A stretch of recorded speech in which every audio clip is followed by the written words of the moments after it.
जय गुरुदेव, जय गुरुदेव। कबीर दास जी का एक दोहा है, चलती चकिया देख के दियो कबीरा रोए, और दो पाटन के बीच में सावत बचा न कोय। तो पहले क्या होता था, घर घर में चक्की चलती थी, तो चक्की चल रही थी, तो चक्की चलती देख के कबीर दास जी के मन में भावना उठी कि जैसे ही चक्की के दोनों पाटों के बीच में गेहूं के दाने पीस रहे हैं, ऐसे ही जब कलयुग जाने को होगा और सतयुग आने को होगा, तो जब इन दोनों की भिड़ंत होगी, जब इन दोनों का आमना सामना होगा, तो लोग ऐसे ही पीसेंगे जैसे ये दाने पीस रहे हैं। तो लेकिन उन्हीं के पुत्र कमलदास ने जवाब दिया कि चक्की चक्की सब कहे, किल्ली न कहे कोय, और जो किल्ली से लग जाए उसका न बाल वाका होए। तो ये कलयुग में प्रगट संत सबसे पहले जो आए वो कबीर साहब आए। तो जो ये आज समय चल रहा है संधि काल का, जिसको दुनिया के सारे महात्मा आज बता रहे हैं, तो इस समय की तैयारी 700 साल 600 साल पहले से हो रही, 2-4 दिन की तैयारी नहीं है।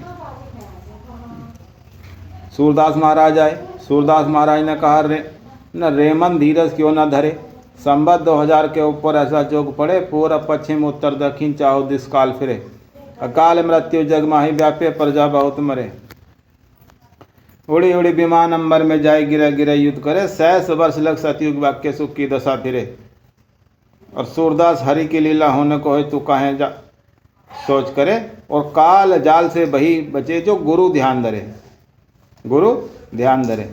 तो जो किल्ली या कबीरदास जी ने वो किल्ली बताई थी संधि काल में, तो वो सूरदास महाराज कह रहे हैं वो किल्ली गुरु होंगे,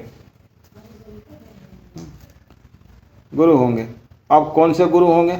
आज दुनिया में कम से कम 1000 गुरु हैं, और 1000 में से भी 1000 तो हिंदुस्तान में बैठे हैं। सब अपने आप को महात्मा बता रहे हैं, गुरु बता रहे हैं, संत बता रहे हैं, और कलयुग ने तो संतों की परिभाषा ही बदल दी। अरे जो कब्रिस्तान में बैठे हैं अघोरी, अपनी साधना कर रहे हैं, वो भी संत हैं, और वो भी संत हैं। और घर घर जो भगवा वस्त्र पहन के भीख मांग रहे हैं, वे भी संत हैं। और मंदिरों में बैठकर जो बलि प्रथा को बढ़ावा दे रहे हैं, वो भी संत हैं। तो पता नहीं चलता संत है कौन, संत है कौन। तो संतों की परिभाषा बड़ी छोटी सी है, लेकिन सत्य है। आए हम वही देश से जहाँ तुम्हारो धाम, और तुमको घर पहुँचाना एक हमारो काम। अर्थात हम उस देश से आए हैं जहाँ तुम्हारा धाम है। कबीरदास जी कह रहे हैं कि उस देश से आए हैं जहाँ तुम्हारा धाम है। तुम कौन? ईश्वर अंश जीव अविनाशी, जीवात्मा के लिए कबीरदास जी कह रहे हैं कि उस देश से आए हैं जहाँ तुम्हारा धाम है, जहाँ तुम्हारा घर है, जहाँ कभी रात नहीं होती, जहाँ कभी मृत्यु नहीं होती। उस देश से आए हैं जिसको अमरलोक कहा जाता है, सतलोक कहा जाता है। तो उस देश से जो जीवात्माएं आती हैं ज़मीन पे इंसान के रूप में, उनको संत कहते हैं। तरुवर कबू न फल बख्शे, नदी न संचय नीर, और परमार्थ के कारण साधुन धरा शरीर। जो ज़मीन पे आने का उद्देश्य उनका एक ही होता है कि जीवात्मा को अच्छे बुरे दोनों बंधनों से मुक्त कराकर अपने घर निजधाम ले जाएं, जिसको मुक्ति कहते हैं, मोक्ष कहते हैं, है ना।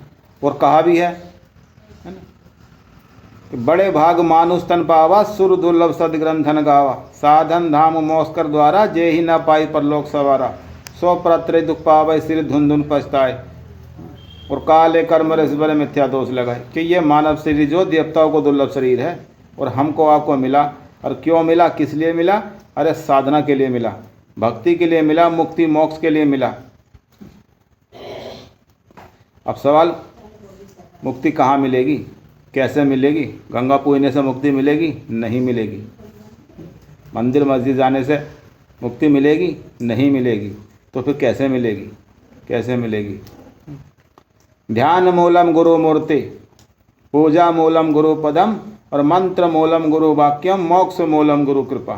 तो मोक्ष है, कृपा है, तो गुरु की कृपा पे है। ठीक। जय गुरुदेव।